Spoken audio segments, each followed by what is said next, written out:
પ્રબલ news હર ખબર આપ તક। નમસ્કાર દર્શક મિત્રો, હું છું હનીફ મલેક, આપની સાથે આપ જોઈ રહ્યા છો પ્રબલ ન્યૂઝ। હવે આપણે વાત કરીશું મહત્વના સમાચાર વિશે।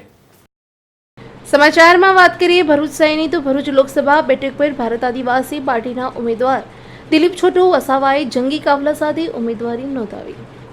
લોકસભાના ત્રીજા તબક્કાની ચૂંટણીના ઉમેદવારી પત્ર નોંધાવવાના છેલ્લા દિવસે આદિવાસી પર મજબૂત પકડ ધરાવતા અડીખમ નેતા છોટુભાઈ વસાવાના પુત્ર દિલીપ વસાવાએ ભરૂચ લોકસભા બેઠક પર ભારત આદિવાસી પાર્ટી પર દાવેદારી કરી ઉમેદવારી નોંધાવતા ચૂંટણી રસપ્રદ થયાની સાથે ત્રિકોણીય જંગ ખેલાવવાનું નિશ્ચિત જણાઈ રહ્યું છે।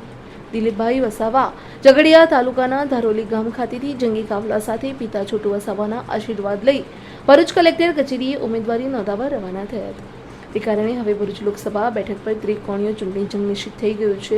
ભરૂચ લોકસભા પર ભાજપના મનસુખ વસાવાના ઇન્ડિયા ગઠબંધનના ચૈતર વસાવા અને ભારત આદિવાસી પાર્ટીના દિલીપ વસાવા વચ્ચે ચૂંટણીનો રંગ જામશે અને મતોનું ધ્રુવીકરણની શક્યતા દેખાતા હાર જીતના ગણિત અઘરું થતું ગયું છે। હાલના લોકસભા મતદારો પણ જાતના લોકલુચાજ પણ સામે આવી રહ્યા છે। ભરૂચ લોકસભાની બેઠક પર ઉમેદવારી નોંધાવવા જંગી મત વિસ્તારના કાર્યકરો પણ હાજર રહ્યા હતા, જે અપેક્ષા કરતાં વધુ માલુમ પડી રહ્યું છે। રિપોર્ટર આનંદ વસાવા, નર્મદા।